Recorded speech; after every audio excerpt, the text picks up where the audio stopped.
Welcome to Washington Today for Tuesday, November 29th, 2021. I'm Nkoyo Iyamba. Here are some of today's headlines. The World Health Organization warned Monday that the global risk from the Omicron variant is, quote, very high, based on the early evidence, adding that the mutated coronavirus could lead to surges with, quote, severe consequences. The assessment from the UN Health Agency is the WHO's strongest, most explicit warning yet about the new version of COVID-19 that was first identified days ago by researchers in South Africa. Japan announced it would bar entry of all foreign visitors, joining Israel in doing the same. Morocco banned all incoming flights. Other countries, including the U.S. and members of the European Union, have moved to prohibit travelers arriving from South Africa. We'll have more on this in a moment with President Biden. A House committee investigating the January 6th Capitol insurrection has scheduled a vote Wednesday on whether to hold former Justice Department lawyer Jeffrey Clark in contempt of Congress. This is now the second time the committee is seeking criminal charges against a defiant witness. The committee first held former White House aide Stephen Bannon in contempt last month. Jeffrey Clark appeared for a deposition on November 5th, but told lawmakers that he would not answer questions based partly on Mr. Trump's legal efforts to block the committee's investigation. Mr. Clark had aligned with President Donald Trump in trying to overturn his defeat of the 2020 election. And Washington is waiting to see if Congress can pass a bill to fund the government and avert a partial shutdown before Friday deadline. Democrats have a list of priorities in the coming weeks as they try to avoid a shutdown, pass their $1.75 trillion Build Back Better bill, boost the debt limit, and approve a new defense budget bill. Treasury Secretary Janet Yellen has warned lawmakers that the government could exhaust its ability to pay the nation's bills as soon as December 15th. We'll have more on this with The Hill's Cristina Marcos. We begin at the White House, Roosevelt Room, where President Joe Biden briefed reporters on the administration's response to the Omicron COVID-19 variant. Today, there are three messages about the new variant that I want the American people to hear. First, this variant is a cause for concern, not a cause for panic. We have the best vaccine in the world, the best medicines, the best scientists, and we're learning more every single day. And we'll fight this variant with scientific and knowledgeable actions and speed, not chaos and confusion. We have more tools today to fight the variant than we've ever had before, from vaccines to boosters to vaccines for children, 5 years and older, and much more. A year ago, America was floundering against the first variant of COVID. We beat that variant significantly, and then we got hit by a far more powerful threat, the Delta variant. But we took action, and now we're seeing deaths from Delta come down. We'll fight and look, we're going to fight and beat this new variant as well. We're learning more about this new variant every single day. And as we learn more, we're going to share that information with the American people candidly and promptly. Second, the best protection, I know you're tired of hearing me say this, the best protection against this new variant or any of the variants out there, the ones we've been dealing with already, is getting fully vaccinated and getting a booster shot. Most Americans are fully vaccinated, but not yet boosted. If you're 18 years or over and got fully vaccinated before June the 1st, go get the booster shot today. They're free, and they're available at 80,000 locations, coast to coast.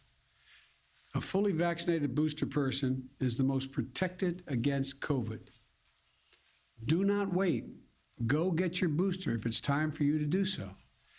And if you are not vaccinated, now's the time to get vaccinated and take your children to be vaccinated. Every child age 5 or older can get safe, effective vaccines now. While it will be a few weeks before we know everything we need to know about how strongly the existing vaccines protect against the new variant, Dr. Fauci is with me today, of our medical team, and believe that the vaccines will continue to provide a degree of protection against severe disease. And as additional protections, please wear your mask when you're indoors, in public settings, around other people. It protects you, it protects those around you. Third, in the event, hopefully unlikely, that updated vaccinations or boosters are needed to respond to this new variant, We will accelerate their development and deployment with every available tool. The Omicron variant was first detected and reported in southern Africa. Over the weekend, President Biden restricted travel to the U.S. from Botswana, Zimbabwe, Namibia, Lesotho, Eswatini, Mozambique, and Malawi. Reporters asked President Biden about these travel restrictions. Thank you so much, President Biden. Do you think that other countries will be reluctant to report variants or other strains given the travel ban that you put so quickly on South Africa? No, I don't think so. I don't think that's what's going to happen. And I want to, again, the reason for the immediate travel ban is there were a significant number of cases, unlike any other country, well, there are few around South Africa in the world. We needed time to give people an opportunity to say, get that vaccination now before it heads. It's going to move around the world. I think it's almost inevitable there will be, at some point, that strain here in the United States. But I don't think anyone's going to be reluctant to report. We have also moved to do more. For example, we've provided more vaccines, as I said, than all other countries in the world combined. And we've provided significant vaccines as well to South Africa in that region. Matter of fact, South Africa doesn't need any more vaccine. They're having trouble getting it out into people's arms, and the reluctance is there. But no, I don't think it's going to have that effect. President Biden speaking from the White House Roosevelt Room earlier. The World Health Organization last Friday identified Omicron as, quote, a variant of concern. This is a label applied when a particular strain is especially virulent, transmissible, or able to defeat public health measures. The UK, EU, and US are among those who have imposed travel bans. The BBC's reporting that South Africa's President Cyril Ramaphosa said he is, quote, deeply disappointed by the travel ban, which he described as unjustified, and called for the ban to be urgently lifted. This is a clear and completely unjustified departure from the commitment that many of these countries made at the meeting of the G20 countries in Rome last month. Now, these restrictions are completely unjustified and unfairly discriminate against our country and our Southern African sister countries. The prohibition of travel is not informed by science, nor will it be effective in preventing the spread of this variant. The only thing the prohibition on travel will do is to further damage the economies of the affected countries and undermine their ability to respond to and also to recover from the pandemic. That's South African President Cyril Ramaphosa. Meanwhile, multiple experts have said they believe more will be known in the next couple of weeks about the Omicron variant's transmissibility and how vaccines respond to it. We hear now from Moderna CEO Stéphane Bancel. Yes, and I think really this is the big question, Meg, is if you look at the new virus, it has the Delta mutation, it has the Beta mutation, and many more on the spike, up to 32 mutations. So we anticipate that there'll be a loss of vaccine efficacy to prevent disease. What is important for people to remember is that unlike an antibody treatment, vaccines provide you not one or two antibodies, but a soup of antibodies. And so some antibodies will still be protective, neutralizing antibodies, even if you have a mutation. And that's a piece that's really hard to handicap with what we did in the last few days to analyze the virus, in silico on computers and doing, 3D modeling and so on. It's tough to know, are we going to lose, 5x? Are we going to lose 8x of the antibody levels? This will really need to all be patient and see the data. Scientists have been working since middle of next week, before Thanksgiving weekend, and working through the whole weekend. Thursday, Friday, Saturday, Sunday, non-stop, because we don't know every day matters. What is important, I think, to know is that at Moderna, we have a free line of defense strategy. And I'm not aware of any company that has so many tools to help and respond if vaccine efficacy drops and or the virulence is higher or same. One is, as you know, we've lowered the dose of a booster of a current vaccine. And so we have a lot of safety data showing that we could go back to a 100 microgram dose and to double the dose of a current vaccine, which should provide a better protection than the third dose booster at 50 micrograms. So that's first line of defense, actionable right away. Speaking on CNBC Moderna CEO Stéphane Bancel. With more on what medical experts know about the Omicron COVID-19 variant, here's Dr. Amesh Adalja of Johns Hopkins University's Center for Health Security. My initial thought is we have a lot of questions that need to be answered before we're able to really accurately understand the threat that Omicron poses. This is something that we have to take seriously, and it really underscores the need to be really adept at sequencing new variants and reporting them when they're discovered, and really running them down to see how well our vaccines, how well our monoclonal antibodies, and how well and how more contagious something like this might be. But I think it's very early days, and there's a lot of noise in the early data that's going to take some time to sift through. But it is important that we answer these questions and understand what this means for the future of this pandemic. Is it possible that vaccines that are currently being given, and the boosters especially that are being given, would be modified over time to deal with this variant and other variants? One of the elegant features of mRNA vaccines is that they can be modified on the fly very easily. All you have to do is change the sequence of the spike protein that's in the mRNA. So this is something that companies have been doing with each new variant, making kind of a mock-up or understanding how quickly they could put together a new vaccine. So if there comes a time when you need to update the vaccine for the Omicron variant or for any other variant, this is something that can be done easily. But I think we're not quite at that threshold, because while the Omicron variant may contain some mutations that make it easier for it to get around some of the immunity that the vaccines have been able to induce, it's very, very unlikely that a variant can erase everything that a vaccine does for you. Meaning maybe you'll get a breakthrough infection at a higher frequency if exposed to the Omicron variant, but it's unlikely in a fully vaccinated, healthy person that you would see serious disease, hospitalization, and death. And I think that's something that shows that the vaccines work at what matters most. But we have to really run this down and do those experiments and understand what's happening, and also marry that with clinical and epidemiological data from countries where this variant is present, trying to understand who's getting hospitalized. And the early data that we've seen from South Africa shows that this tends to be unvaccinated individuals getting hospitalized, which gives you some hint that the vaccine may be protecting against serious disease, which is a win for the vaccine. Before the reporting on this variant, this is news from Gallup, one of their latest polls. U.S. adults' COVID-19 vaccinations are steady. Teen jabs pick up, and they say that 74% of U.S. adults are vaccinated against COVID-19. That's more than the early herd immunity thresholds, is it not? If that's the case, what would so-called herd immunity do?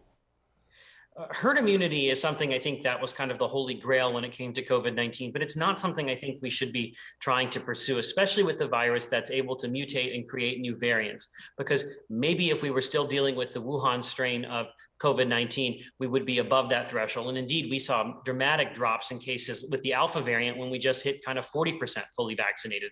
But the Delta variant really changed that, because it's so much more transmissible. It raises the threshold for what level of the population needs to be immune to reach herd immunity. I think the proper goal with COVID-19 is to really make sure that our high-risk people are fully vaccinated, that they're boosted, that they have access to medications and treatments, because we can't eradicate this virus. We can't eliminate this virus. Our goal is to tame it, to make it more like other respiratory viruses that we deal with on a year in and year out basis. And that's means that we may not ever reach herd immunity. But what we'll do is have this become a much more manageable infection, one that doesn't threaten hospital capacity again, one for which we have a whole toolbox of medications, diagnostics, monoclonal antibodies, all of that, to be able to make it a much easier disease to deal with in the future. Have there been recent breakthroughs in therapeutics and other treatments for COVID-19? Well, the biggest breakthroughs have been the antivirals that we're hearing about from both Merck and Pfizer. These are drugs that you can take orally for a 5-day course that prevent you from getting serious illness and hospitalization. So they are path-breaking drugs. And I think we will likely see them maybe by the end of the year. In the best case scenario, we may see the Merck drug first before Christmas and then the Pfizer drug following. And in the UK, the Merck drug is already approved. So these are pills that you can take, just like you take Tamiflu for influenza, that could prevent you from being hospitalized or dying. That to me is a major path-breaking advance, because if you can simplify treatment and have it in home, that makes this such an easy type of virus to treat compared to what we have to do now, where we only really have monoclonal antibodies, which require infusions or injections and people having to wait for a half an hour or so after they've been given the medication to be observed, and a lot of logistics to get people to get to those products. So this is a real simplification of treatment, and it may really have a major benefit. Hopefully this comes to fruition. Hopefully we have the testing infrastructure, because there is a window of time where these drugs are most effective, and you want to make sure people get them early on in their symptom course. All of that needs to be put in place. But I think that the fact that these are available or about to be available is really going to change the way we deal with COVID-19. That was Dr. Amesh Adalja of Johns Hopkins University's Center for Health Security on Monday's Washington Journal. You can listen to the entire interview on cspan.org/Washington Journal. Washington Today continues in a moment. Welcome back to Washington Today. A few more headlines. Twitter CEO Jack Dorsey is stepping down as chief of the social media company, effective immediately. That's according to an announcement from the company. Parag Agrawal, Twitter's chief technology officer, will now take the helm. The 45-year-old Mr. Dorsey was serving as both the CEO of Twitter and Square, that's his digital payments company. He will remain a member of the board until his term expires at the 2022 meeting of stockholders. On Capitol Hill, thehill.com reporting that Representatives Ilhan Omar, Democrat of Minnesota, and Lauren Boebert, Republican of Colorado, clashed in what both described as a tense phone call earlier. That's after a video surfaced of the far-right lawmaker making Islamophobic remarks about her colleague. The two lawmakers issued separate statements after the phone call, making it clear that neither found the conversation to be helpful in settling their differences. You can find more at thehill.com. Moving now to the Senate chamber, where Majority Leader Chuck Schumer said he plans to pass President Biden's spending bill before Christmas. Now, this comes after the House passed the social and climate spending bill before a weeks-long Thanksgiving break. Here's Majority Leader Chuck Schumer. Now on government funding. As we all know, by the end of this week, both parties must come to an agreement for funding the government and avoiding a needless shutdown. At the end of September, Democrats and Republicans worked together to keep the government open through December 3rd, avoiding many of the fights that tainted so many funding debates under the previous administration. After the House takes action this week, the Democratic-led Senate will move forward to make sure the government remains funded after the deadline. With so many critical issues, the last thing the American people need right now is a government shutdown. And Democrats are going to work this week to make sure we don't have one this time around. It's important to get it done, and we are working to get it done. And finally, Madam President, on Build Back Better. Before the end of the year, the Senate will also act on President Biden's Build Back Better legislation, which momentously passed the House at the very end of the last work period. This week, Democrats will continue to meet with the Senate parliamentarian in order to complete the technical and procedural work required before a bill comes to the floor. Meetings were held over the Thanksgiving week, and we will continue this week and next week as needed. As I've said repeatedly, once this necessary work is completed with the parliamentarian, I will bring the President's Build Back Better legislation to the floor so we can pass it as soon as possible and send it to the President's desk. Our goal continues to be to get this done before Christmas. Build Back Better represents the largest investment in the American people in generations. Under our bill, child care will be more affordable, pre-K will be more affordable, and raising kids overall will be more affordable for tens of millions of parents. The bill will take unprecedented steps in the fight against the climate crisis, paving the way for even greater action in the future. And as scores of economists from across the ideological spectrum attest to, Build Back Better will not worsen inflation, and in the long run, help bring costs under control. So cutting costs, saving parents money, fighting climate change, and creating the jobs of tomorrow, these are the things the American people want, these are the things the American people need, and these are the things that Build Back Better will deliver on once we pass it through this chamber. Majority Leader Chuck Schumer on the Senate floor earlier, but the Build Back Better social and climate spending bill faces hurdles in the Senate, where Democrats' 50-seat majority needs total unity, plus Vice President Kamala Harris is in the chair to break a tie in order to both start debate on the reconciliation bill and pass it. Now, Congress is only a couple of weeks away from hitting the December 15th deadline to raise the federal debt limit. Senate Majority Leader Chuck Schumer and Minority Leader Mitch McConnell don't appear to be anywhere close to a deal. Here's Senate Minority Leader Mitch McConnell. Now, on a related matter, why do our Democratic colleagues want to shortchange our national defense? Well, to free up their time and attention for another massive, reckless taxing and spending spree, a radical wish list that would hurt American families and help China. Working families are already getting slammed by runaway costs because Democrats' last massive spending spree drove up inflation. Gas prices are up about 50%, used car prices are up more than 25%, and grocery prices across practically every category are up significantly over this time last year. But in response, Washington Democrats want to print, borrow, and spend trillions more. Even if you accept all their budget gimmicks at face value, this bill alone would unleash $800 billion in not paid for spending in the next 5 years. Years 5 through 10 are when their crushing tax hikes and phony accounting would actually begin to kick in. But even then, the bill is not paid for. President Biden promised Americans over and over that this legislation would cost $0. Obviously, that's false. The Congressional Budget Office says that after 10 years, after their tax hikes and fake offsets are factored in, their spree would still add up to $367 billion and add that all to the deficit. President Biden said the deficit impact would be 0. In reality, it's hundreds and hundreds of billions of dollars. President Biden promised Americans something else, too. He said he'd never raise taxes on the middle class. People earning less than $400,000 per year were not to pay a penny more.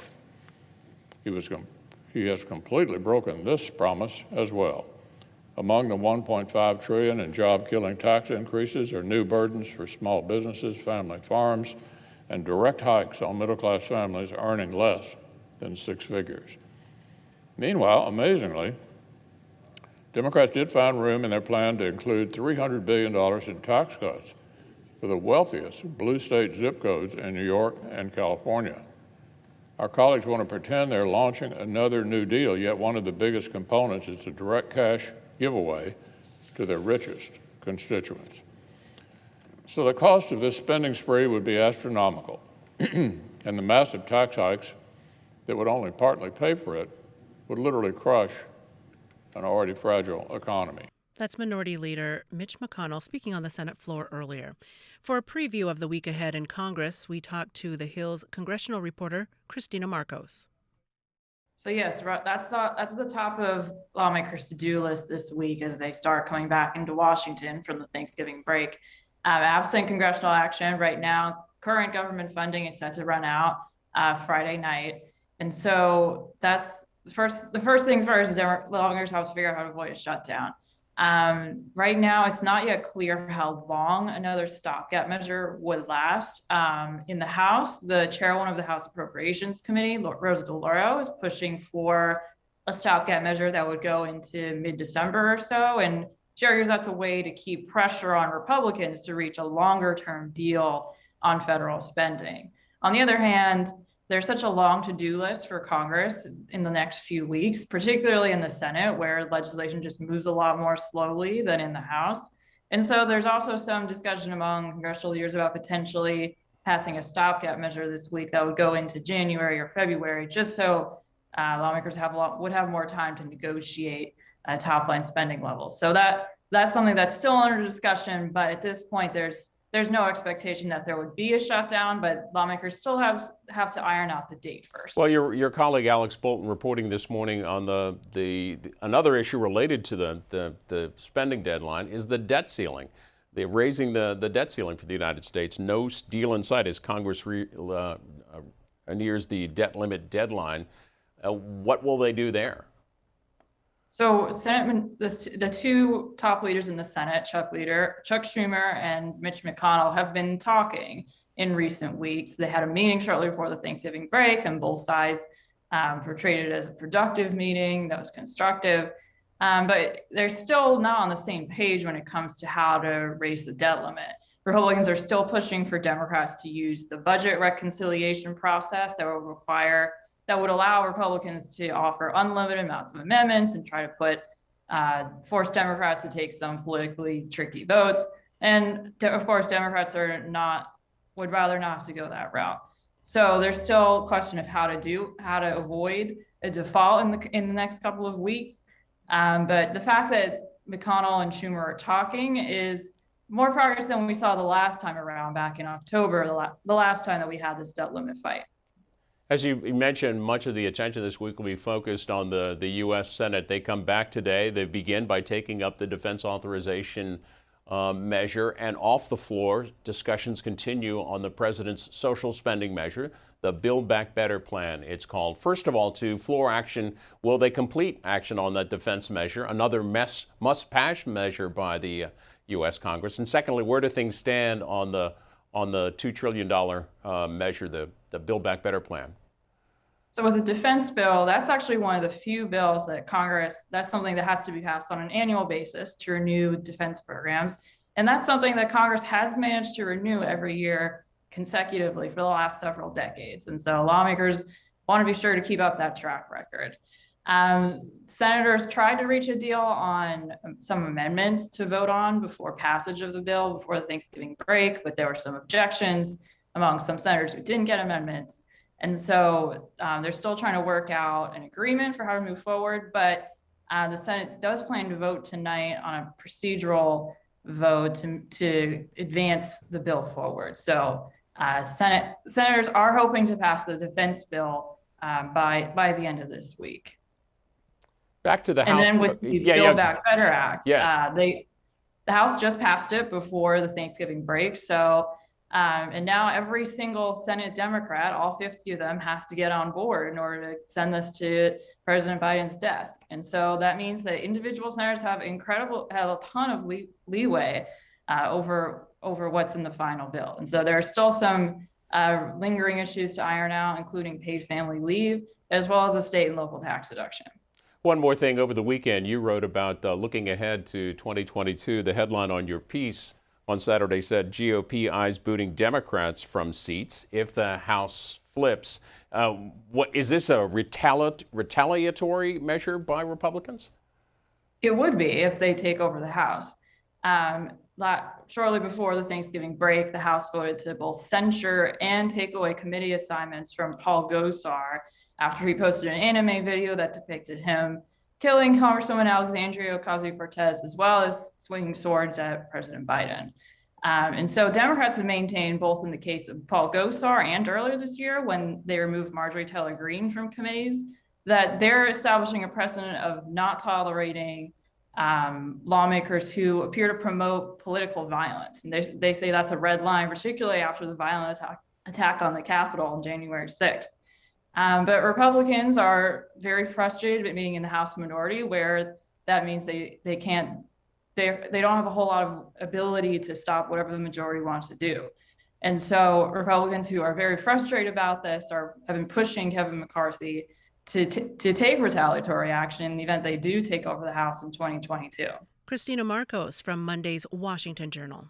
Find more on cspan.org/Washington Journal. Meanwhile, Prime Minister Fumio Kishida has renewed his pledge to consider, quote, all options, including acquiring enemy-based strike capability to protect the country amid growing threats from China and North Korea. Al Jazeera reporting that Prime Minister Kishida said at his first troop review on Saturday that the security situation in the region is rapidly changing and that, quote, the reality is severer than ever, with North Korea continuing to fire ballistic missiles while advancing its capability, and China pursuing a military buildup and increasingly assertive activity in the region.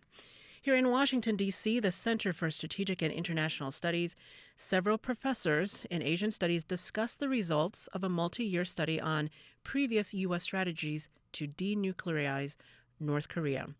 Shon Ho-shin, associate professor at Seoul National University Graduate School of International Studies, said that President Obama's approach was one of strategic patience, while President Trump's approach gave North Korean leader Kim Jong-un legitimacy on the world stage. Here's Professor Shon Ho-shin.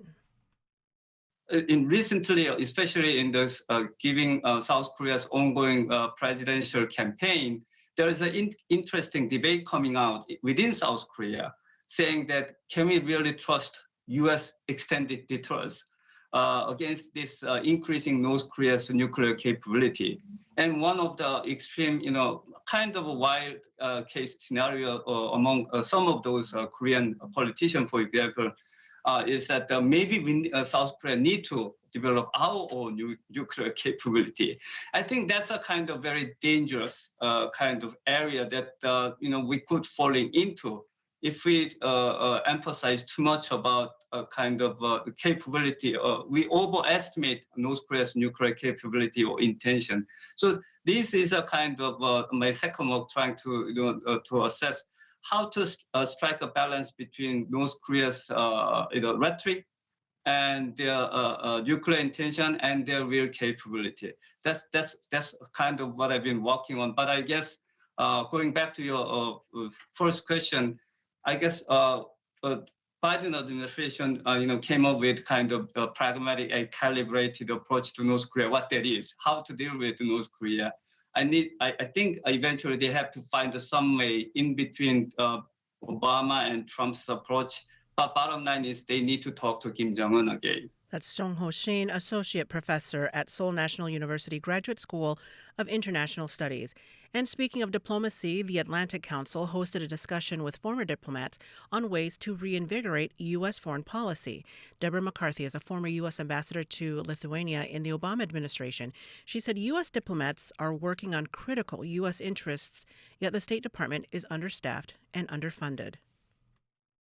We need, however, substantial new language on training, stronger requirements for diversity, and if possible, the real application of the criteria for qualification of ambassadors and other political appointees in the department. A third factor required, in my view, for reinvigorating diplomacy is upping the game on strategic communication, both abroad and within the United States. The Atlantic Council has issued an excellent report that I recommend to everybody on upgrading U.S. public diplomacy. Let me start with domestic messaging. U.S. diplomacy needs a much broader constituency, both in Congress and in the general public. On the Hill, the current diplomacy/foreign service caucuses need to be expanded to include members who have a background in national security, who are interested in diplomacy, and yet who may not serve in certain key committees. Secondly, the department needs to have more people focused on the relationships with the Hill. Within the general public, to build general support, it means vastly expanding the work of such entities as the department's Office of Public Liaison to engage with new audiences, not those who already know and understand foreign affairs, such as world councils, though they have been great supporters. Overseas on messaging, it means truly having a strategic plan adaptable to regions and countries and integrating data. And on this element, I want to note a critical aspect of a strategic plan is an enhanced effort to fight disinformation. That's Deborah McCarthy, former U.S. ambassador to Lithuania in the Obama administration, speaking at the Atlantic Council earlier. And the holiday decorations were unveiled today for President Joe Biden and First Lady Dr. Jill Biden as their first White House Christmas honors frontline workers who persevered during the COVID-19 pandemic. Nurses, doctors, teachers, grocery store workers, and others are recognized in this year's gigantic gingerbread White House, which was made into a 350-pound gingerbread village with the addition of a school and police, fire, and gas stations, as well as a hospital, a post office, a grocery store, and a warehouse to honor workers who stayed on the job. You can find the holiday decorations and displays on cspan.org. And now a reminder that all of our coverage is online anytime at cspan.org. And if you missed any of this program, you can find it at cspan.org/podcasts or wherever you listen to podcasts. And if you'd like more on the stories that are shaping Washington, delivered daily right to your inbox, you can subscribe to C-SPAN's evening newsletter, word for word. Just go to cspan.org/connect to subscribe. I'm Nkoyo Iyamba. Thanks for listening today to Washington Today.